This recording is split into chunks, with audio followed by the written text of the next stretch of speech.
Please enter your meeting ID, followed by number sign.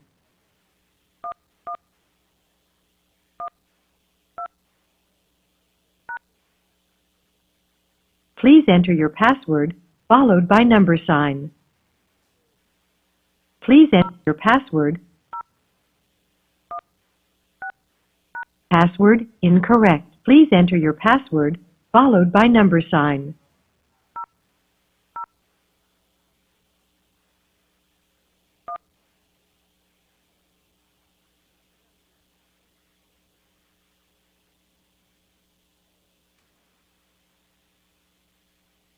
Password incorrect. Please enter your password, followed by number sign.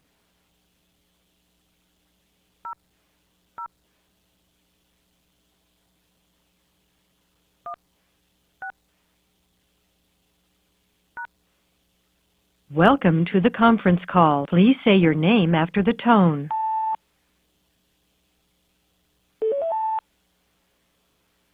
Is joining the meeting. Paul Berger.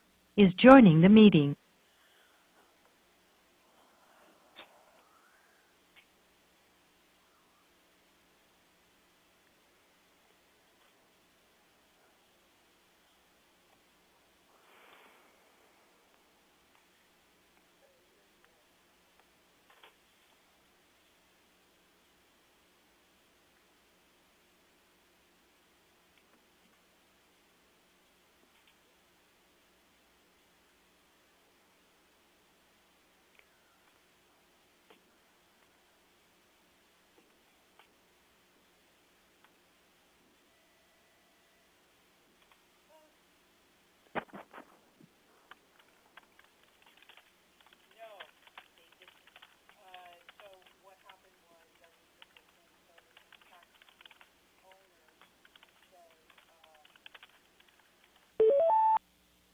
MTA.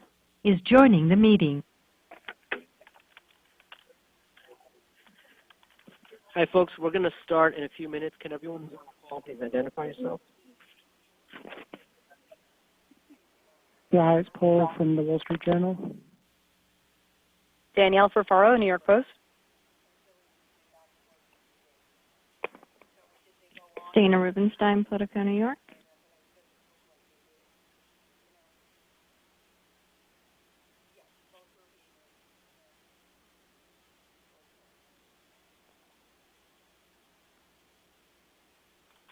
All right, we have Paul, Danielle, and Dana. We'll ask again in a minute.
All right, for the wait, do we have anyone besides Paul, Danielle, and Dana?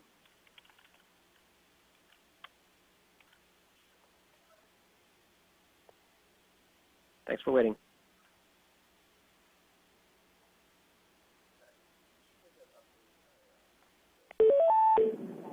Emma Fitzsimmons. is joining the meeting. 1 2 1 2. Good levels, guys.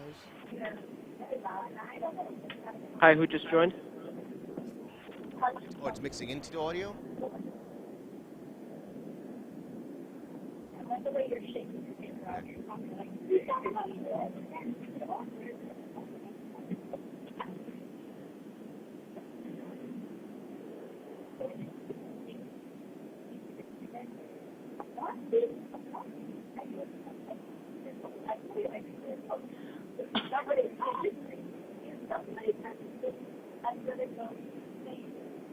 Okay. Hi, who just joined the call?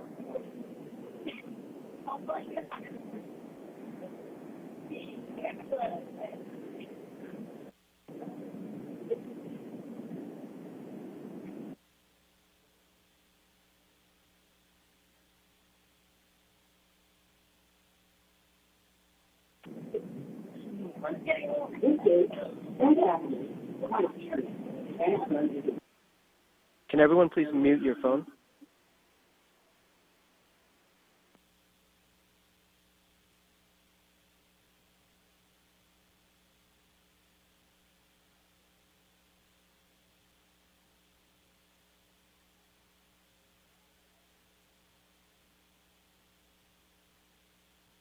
All right, levels 1 2 1 2. Better? Okay.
And we're going to be calling on everyone on the call.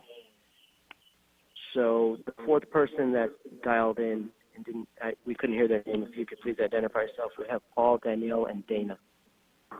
This is Emma Fitzsimmons. Okay, thank you, Emma.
We're about to start in 1 second. Can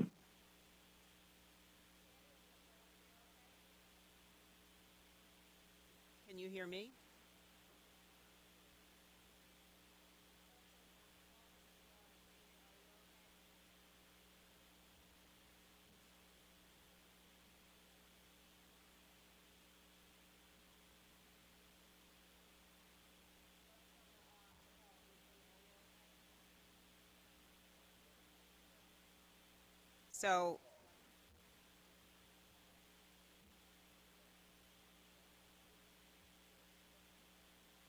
So shall I see if you can hear me, folks on the phone? I can hear you. Thank you.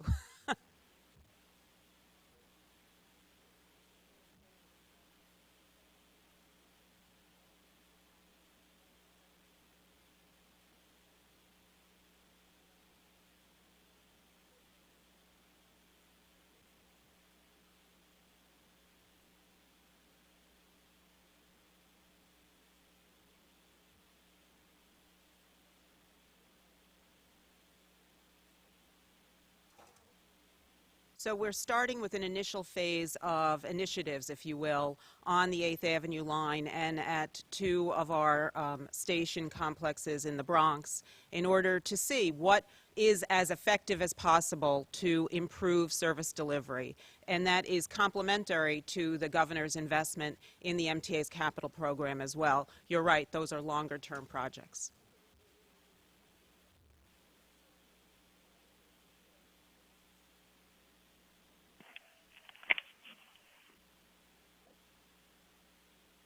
So the first element of work will be the deployment of our Is own... joining the meeting.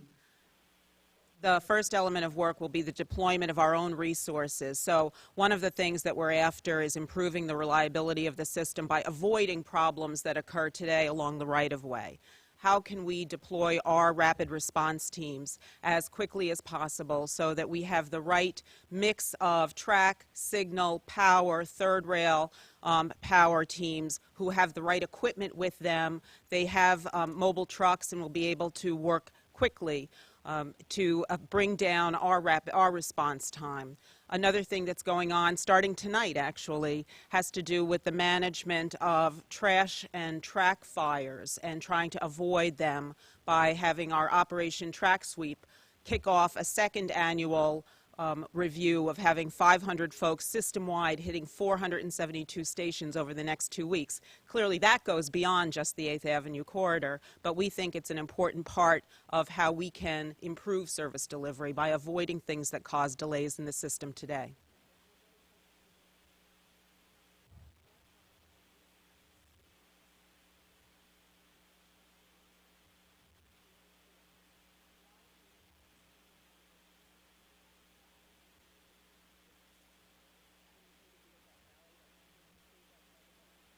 This has been in the works for some time, so we have been focused on the need to improve service and service delivery.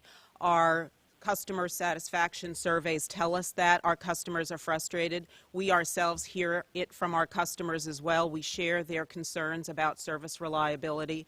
And so this is a series of steps that have been in the works for several months in order to try to say we're not just waiting for the capital program investments. We're going to try to do things differently as we manage the subway system. It restructures the management as well. How does separating the CEO from a chairperson, what kind of impact would that have? Why is that a necessary step? So I'll use my own experience, Greg, over the last several months that I've been in this role as interim executive director. And what I found is the need to stay every single day, every moment, focused on the management of service and the management of our operating agencies. Anything that we can do to better manage and stay closer to our operations, I think, is in the best interest of the MTA. Wouldn't have a vote then on the board. I had just started when they combined the positions, and that was to kind of strengthen the role of the chair and the CEO. I've actually been here at the MTA through both models. And so I've seen the added benefit of having somebody who is focused on the day-to-day management of what is a very large, complex enterprise. Okay. We're going to do Rich Calder, your post. What are the additional costs of this, and where will that money be coming from? So this is an operating budget investment of about $20 million. That is not new money. We're not increasing the operating budget by $20 million. We are, in fact, redeploying some of our assets and some of our resources. How long will it take to see actual results?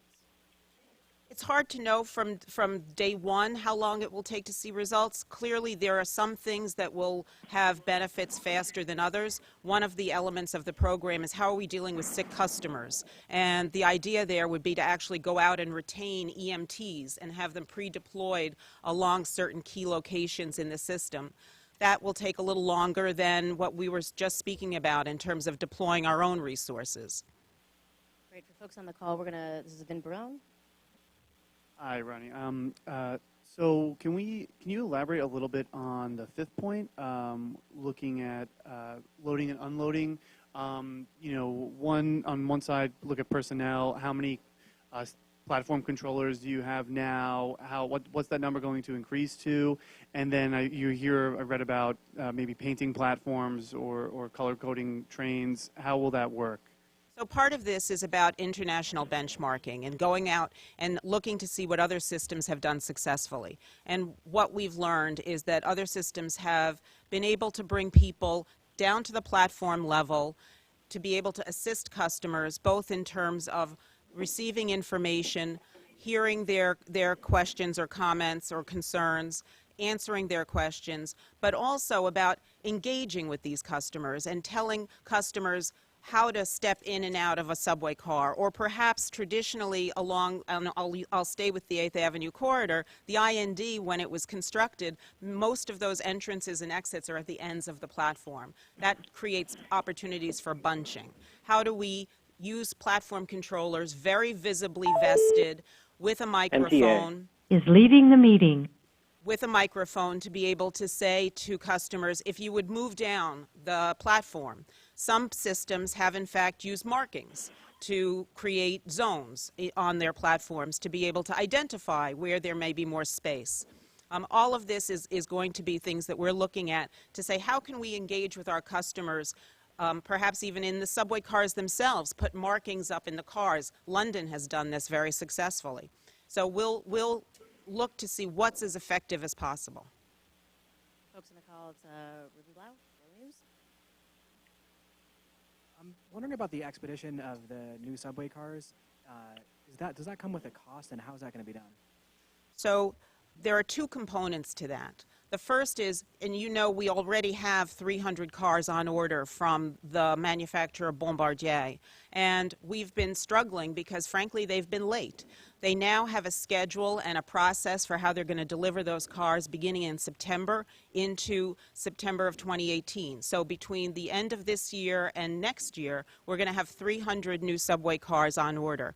That's on the property, excuse me. So that's an important component. The second piece has to do with what we're doing right now. We're in the process of a procurement right now for subway cars. And so we have been telling the car builder teams one thing is critically important, and that is the speed with which you can deliver cars on the property. We've taken our own approach to this and said, how can we work with these car builder teams to shorten the time? So we've, for instance, shortened our ability to test components of the cars to be able to make them go into production faster. So we think that right now, if we didn't do anything, the first cars in the new car order might come in 2021.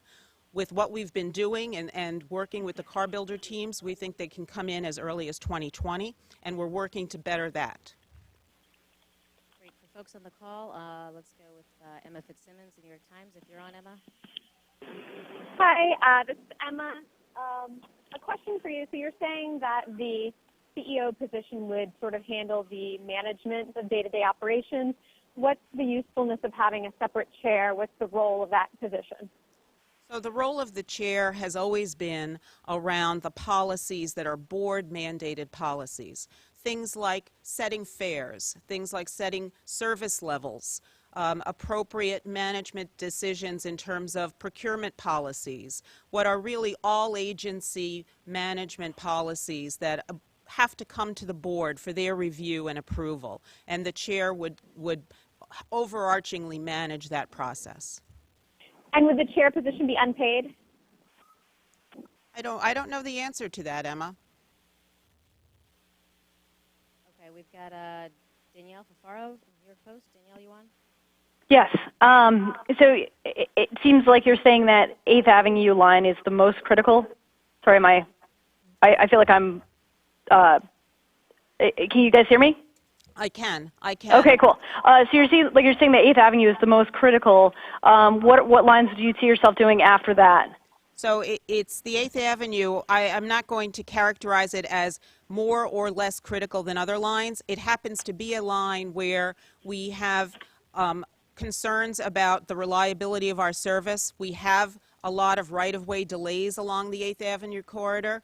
We also looked at those 2 stations in the Bronx because they represent merge points, and having service delivery run smoothly where we have those complex merge points in the system. So this is an opportunity for us to phase in what we hope to be a series of successful initiatives, and then we will deploy them appropriately throughout the system. As you know, our system is very different from one area to another, so it'll be a function of looking to see what works and looking to see where it would work best. Okay, thanks. Dana Rubenstein, Politico.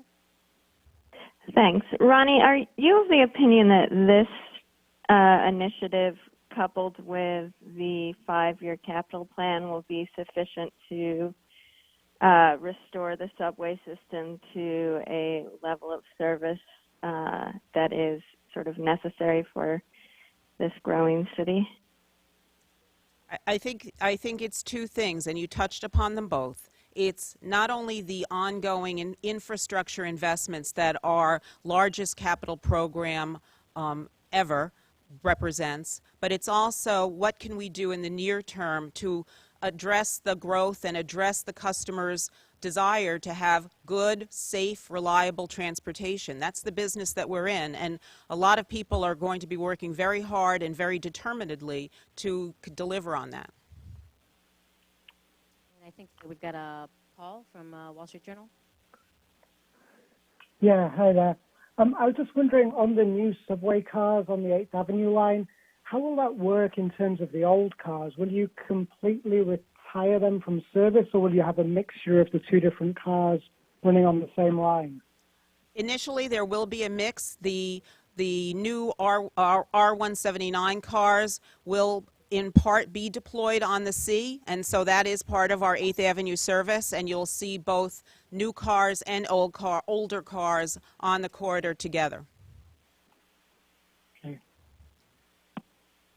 Okay, I think that that gets everybody on the call. Is there anybody else still on the conference call?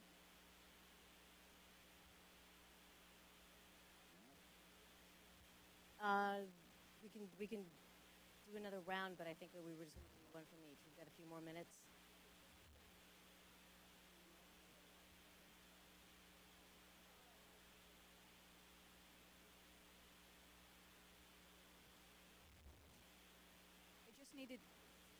I just needed the clarification of the 300 cars that are going to be arriving in September. So are those brand new cars that are going to be in addition to cars that we have now, or they are going to replace 300 cars that are going to be pulled out of the system? So as they come on to the property, they will be going into service. In all likelihood, we won't just pull cars 1 for 1 off the system, because remember, we have other things going on. So as many of you know, we have the Canarsie Tube project, which will have an impact on our ability to provide service in the 2019 time period. So we will be augmenting some service along areas in Brooklyn and other parts of our system. We may redeploy cars. So we may pull some of them off, but others will redeploy where we need them. What about the other 450 cars that we're talking about? So That's a new investment in our fleet. Those are new cars that will be coming on board, and it will be the same thing. In some cases, we will be able to take our aging cars, our oldest cars off the system, and in other places, we'll be adding cars into the system. 450, when are those going to be coming? When are they going to be on the property? We think starting in 2020. That's a procurement that we haven't even awarded yet. The lights are going down, so. Okay, folks on the call, we're going to wrap it up now. If you guys have some more follow-up, you know how to find us. Thanks, everyone, for coming in so quickly. Appreciate it. Thank you. Thank you. Dana is leaving the meeting. Is leaving the meeting. Paul Berger. Is leaving the meeting. Emma Fitzsimmons. Is leaving the meeting. Danielle Ferfaro, New York Post. Is leaving the meeting. You are the only person in the meeting now.